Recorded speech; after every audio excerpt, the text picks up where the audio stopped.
they found a 71% lower chance of developing insulin resistance because it actually got the insulin receptor to work. Imagine like the biggest inadvertent psyop in metabolic history. Blame the good, healthy food that comes from the earth, the fruit, the honey, when it's really the inability to deal with that food. It's like, hey, look over here. Good, healthy fruit's the problem.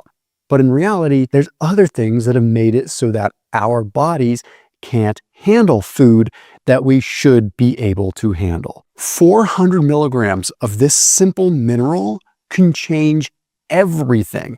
And it's because if you look back at history, over time, we've been getting less and less and less of this mineral. And it illuminates so many other things. So many things to the point that I'm also going to share a 5-step approach to help improve insulin resistance at the end of this video. But first, we have to understand what this mineral is. And I'm not going to dangle the carrot any longer. It's magnesium, but the form, the type, and when you take it matters significantly because this isn't just a mineral thing, it's a timing thing as well. So here's what we're going to cover today. First, I'm going to show you what the big long-term human studies tell us about magnesium and insulin resistance. Then we're going to break down what's actually happening electrically in the pancreatic beta cells where you produce insulin when magnesium is low, because it's completely wild and it explains why so many symptoms happen. Light bulb will go off for you. After that, we're going to zoom out. We're going to look at the practical side, like how much magnesium, which forms, why the balance with sodium and potassium actually matters more than you think. And there's also a really interesting way that magnesium unlocks vitamin D activation. And it could explain why some people don't see any metabolic benefit from vitamin D supplements at all. And at the end of this video, I'm going to share my 5-step approach to combating insulin resistance, because it's not just magnesium. I have a full strategy that you can actually start tonight with legit science behind it. You've probably felt the feelings, right? Like it's really difficult where you realize, okay, when I have carbohydrates, my body doesn't work well. I start gaining fat. It's really hard because I used to be able to eat this stuff, right? It's a frustrating thing. And it's like deep down, you know that it's not really the carbs that are the problem. It's the fact that, like, why is my body broken? It kind of gets to a fundamental core issue. It's like, what is wrong with my body and where did this go wrong? And you like reverse engineer. I've been there. I know exactly what it is. So anyhow, I want to jump into this stuff. I also put a link down below for today's video sponsor, which is a company called Fatty 15, which is a C15 fatty acid. It's a saturated fat that can help out with what is called cell rigidity. It helps make the cell a little bit more protected against oxidative stress. Okay, so this is really another part. We're actually going to kind of talk about how magnesium plays in with this a little bit in terms of insulin resistance. So it's kind of a longevity compound. We're talking about it a lot. I've spoken at some conferences about it because it's pretty interesting. But that link down below is for a special discount on Fatty 15. I think you'll notice a difference. It does almost, in a way, the opposite of omega-3s. It works synergistically with omega-3s. Omega-3s make the cell more fluid. Saturated C15 actually makes the cell more rigid. So you need a combination of just enough fluidity for the cell to receive signals, things to pass through, but just enough rigidity to block out oxidative stress, right? So this is really important there. Anyhow, that link down below, at least read about it and check it out. I've done some cool interviews with the founder, with the scientists behind it, a lot of naval research behind it. So that link is down below. So the study that I mentioned in the beginning, okay, this was published in Nutrients. It followed 234 people with metabolic syndrome for an entire year. And every quarter, they measured their magnesium intake. They measured their HOMA-IR, and that's basically your insulin resistance score over time. And what they found was wild. So they found that the people in the highest magnesium intake group had a 71% lower chance of developing elevated insulin resistance compared to those in the lowest intake group. So high level, it means that magnesium intake was strongly associated with lower progression of insulin resistance in a metabolic syndrome population over a year. Okay, that's strong data. In other words, the more magnesium that people took, the less likely they were to slide into the fuel can't get into the cell kind of state, right? Now that's one study, but when you see the same signal in massive populations, all kinds of other studies, mechanistic studies, you understand the science, you start paying attention. Like Diabetes Care published a 20-year follow-up of 4,400 people, same pattern.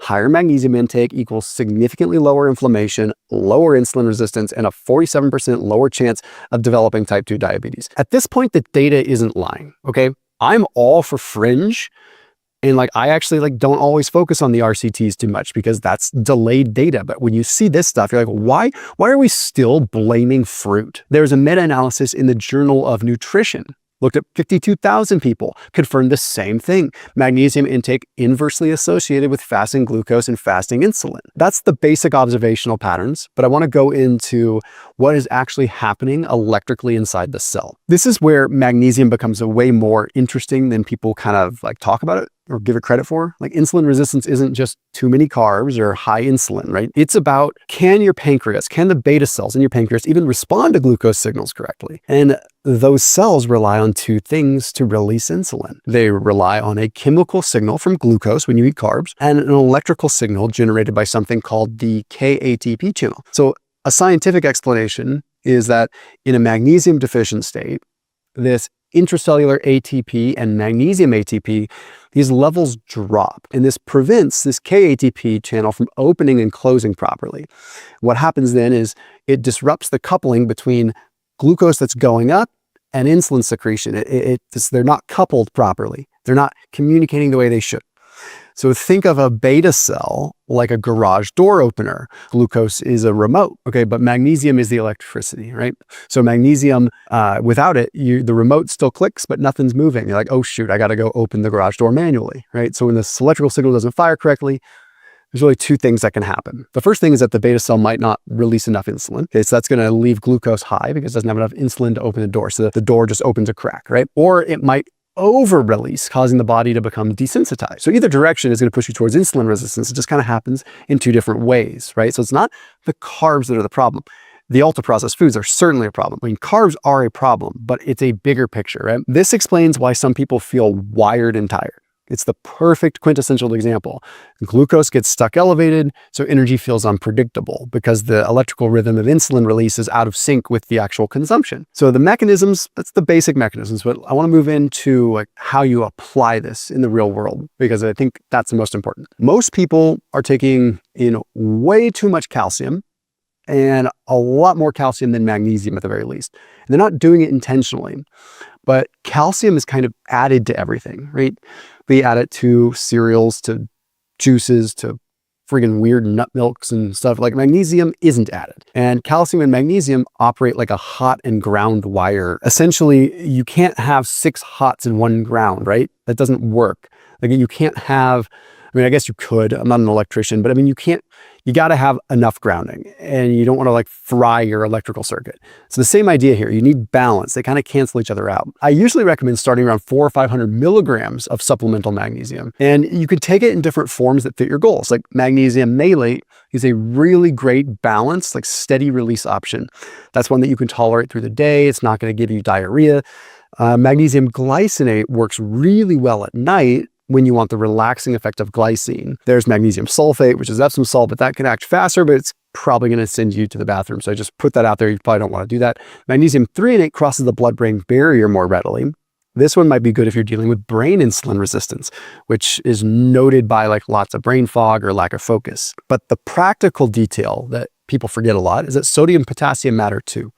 So if sodium is really, really low, which happens often with fasting or when you're dieting or heavier training, you're going to excrete more magnesium instead of using it. That's where some electrolytes or just a pinch of salt can help a lot, right? This is just going to help that magnesium balance, keep the body from constantly dumping minerals. That's the practical application, but there's kind of a bonus piece that when we were researching this, we found, and it's a part that I haven't seen many people connect. It's the magnesium vitamin D activation piece. And that plays a big role in insulin resistance too. I'm not saying that they just work well together. Your body literally cannot convert vitamin D into its usable forms without magnesium. So magnesium is a rate-limiting step. It's required for vitamin D to bind to its carrier protein. So for the conversion of vitamin D3 into what's called calcidiol, and for the ultimate hydroxylation of calcidiol into calcitriol, which is the active form. So magnesium regulates vitamin D receptor expression, and it makes it so that we have enzymes like 25-hydroxylase Long story short is it's fascinating. We can go into a lot of detail, but basically if magnesium levels are low, vitamin D supplements are like giving yourself a premium fuel with no actual engine to use it. This is why there was a randomized trial in the AJCN. It actually found that magnesium supplementation increased vitamin D levels in people that were deficient, but it decreased vitamin D in people who were already sufficient. So magnesium was helping regulate the entire pathway, not blindly boosting it. So it was a regulator. Here's where this circles back to insulin though, because I'm not going off on a tangent. Vitamin D plays a role in insulin sensitivity, and I usually don't want people to take a bunch of vitamin D supplements. So if magnesium low and vitamin D activation is low, you get a double hit. Electrical problems in the beta cell and impaired insulin signaling downstream. So if we take this one step further, there's a study that really seems to drive it home. There was a double-blind RCT that looked at adults with prediabetes who were also low in vitamin D. They gave one group a high-dose vitamin D and the other a placebo. 6 months later, the vitamin D group had much better insulin sensitivity, and only 3% of them progressed toward diabetes compared to 28% in the placebo group. When the vitamin D pathway is working and magnesium is actually present to activate it, insulin has a much cleaner environment to operate in. So the whole system becomes a lot more responsive. I just recommend people take something more like cod liver oil or get vitamin D from the sun. So a lot of times, maybe it's a magnesium issue versus an actual vitamin D issue. Okay, that's why I think magnesium matters first, because if magnesium is low, you can take vitamin D all day long, but you'll never activate the hormone that actually supports insulin sensitivity. Magnesium's the gateway. That is exactly why magnesium isn't just a relaxation mineral. It's a real control switch. Let's talk about a few simple things that you can apply when it comes to magnesium first, and a little bit of also some vitamin D help there too, before I get into my actual 5-step insulin resistance protocol. First off, aim for 400 to 500 milligrams of magnesium daily. That's a good goal. Unless you have a reason to go upward, like if you're sweating more. Dimagnesium malate during the day, glycinate at night. That's a great starting kind of combination. Second, keep an eye on your sodium and potassium, because it's not about adding tons of salt, it's about maintaining that mineral balance. I think sipping on some electrolytes is probably a good idea. Leafy greens, especially if you can cook it and get some of the phytic acid and some of the other binders out of it. Also, nuts, seeds, pumpkin seeds, cocoa, avocados, those all have a lot of magnesium. I always recommend getting from food whenever possible. And then if you're taking a vitamin D supplement, you're not feeling a difference, try increasing your magnesium before increasing vitamin D. Also try low-dose cod liver oil, so you're getting vitamin A, you're getting bioavailable retinol, right? All these things that are going to help kind of counterbalance stuff. I don't like synthetic vitamin D. I will go on record saying that I think there's a place for it, but I think we start magnesium first. Okay, again, it's one of those things like the system's broken.